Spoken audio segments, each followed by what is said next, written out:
The Marriage Foundation is an organisation which styles itself as a national champion for marriage, promoting stronger, longer-lasting marriages, meaning fewer people being drawn into the family justice system.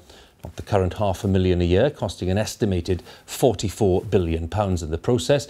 Its founder and chairman is Sir Paul Coleridge, who retired as a High Court judge last month, working in the family division, to concentrate on his work with the Marriage Foundation.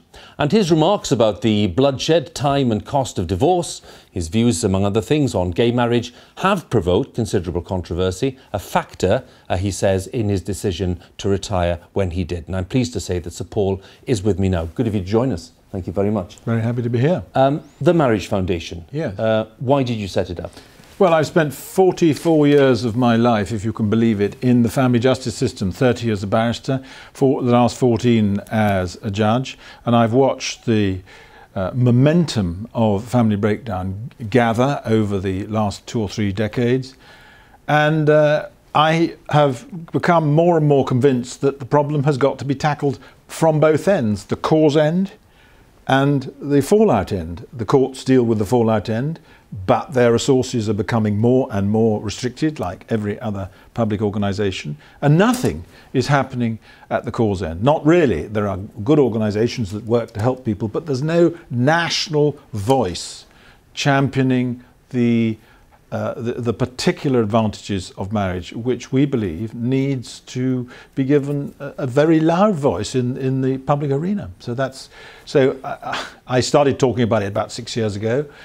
It became more and more apparent to me that I had a huge amount of support because of people who wrote to me.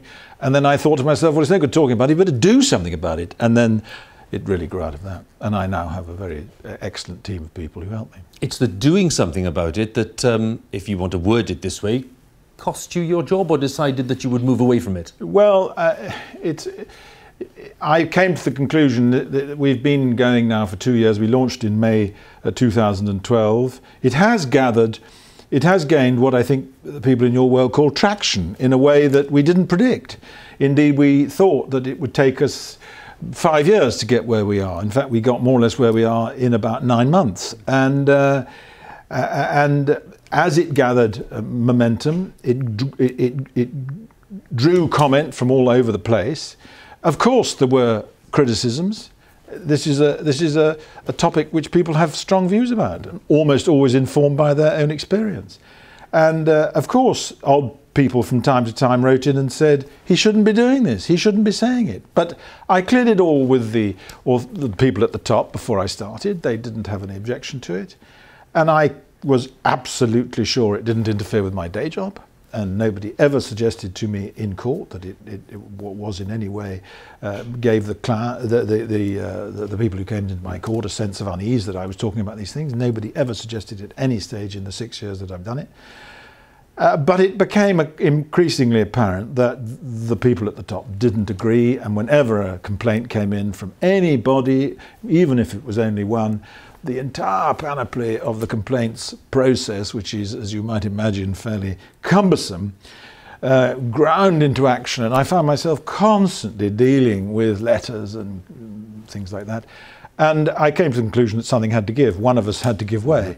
They could have said to people who wrote in, well, we know what he's doing and it doesn't affect his day job. And so we note what you say, but we're not going to tell him to stop. Do you regret the decision? To move, to leave? If they had been completely supportive, I probably would have hung on a bit longer, a year or two. Okay. As it was, they were not. As it was, the criticism seemed to gather momentum. Then I got warnings, and finally I started getting very exasperated, I must say. And so I decided that something had to give, and so I have decided to go and concentrate on the work of the foundation. Let's talk about that work.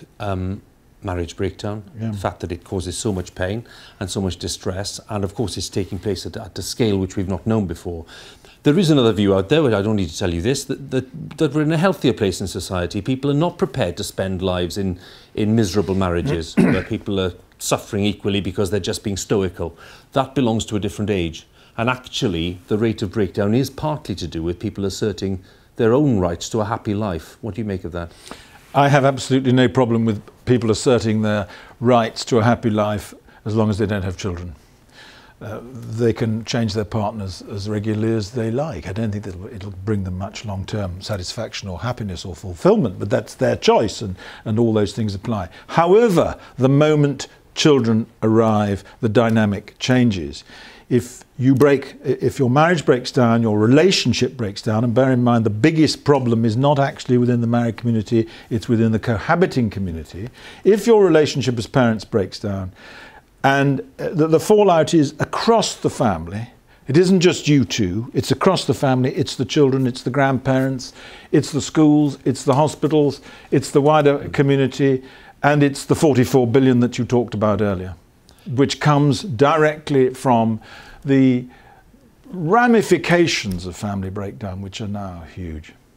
Could government be doing more, do you think, not just in monetary terms, but in other policy terms, to shore up marriage or to make marriage as an institution more attractive, or is that just simply not the answer? Well, I think it would be a good thing if governments, all governments, grasped the nettle, came off the fence and said, yes, actually, we do think a marriage is good for society and it saves us money, because it is, in fact, miles more stable than cohabiting couples. I have always made it clear that, firstly, of course, some couples have to break up.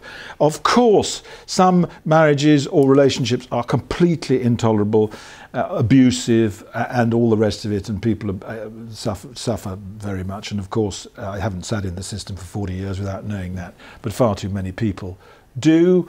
And I think that the government could do a lot more in terms of sending the right messages. I mean, we had this incredibly exciting debate about whether or not the government should introduce this minuscule tax allowance.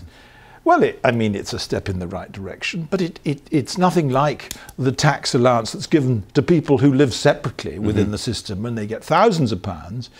Very often actually pretending to be separate when in fact they're not. And I think that politicians should be honest with people and say, actually, we know the statistics are absolutely clear that it's better for society if people stay together, and it's much, much better for children, and we need to provide an incentive to do it. They won't do it because, of course, if you support marriage, you are by implication criticising those who are not. And that, of course, redounds in votes. And that's the problem. So they won't come off. Some of them will, but very few. On supporting marriage, what about supporting gay marriage? Do you regret the fact that your remarks about that being, I think you said it was not irrelevant, but a minority interest, that was taken to be in some quarters as you being opposed to the concept of gay marriage? Could you clear that up? No, but it was in a wider context. I was being pressed by a particular journalist who had been trying to press me into the Marriage Foundation taking a view on this subject from a very early time, and I have made it absolutely plain from day one, we don't have a view on it. It's not our debate. It's a very interesting debate. It's a debate being well argued on both sides, but it isn't our debate, and we didn't want our debate, which was about family breakdown, to get infiltrated by that, because it would have taken it over. So I said to the journalist at the time, I wish you and the government would spend as much time on family breakdown as you're spending on this issue, which is actually, whatever figures you use, very much a minority issue. It affects, some people say 10%, some people say 1% of the community. Family breakdown affects half the community. It affects us all. It's right across the board. There's not a person listening to your programme tonight who hasn't been affected by it, directly or indirectly. So you're the Marriage Foundation, but you don't want to express a view on gay marriage? No, we had no view in the debate. We had no part in the debate in the first place. We take no view about it now. The law's changed. The law's the law. We work within the law. I mean, but we've nothing people to would say. be interested in what you think of it. I have no problem with it. I have no problem with it. I don't have strong views one way or another. I can see.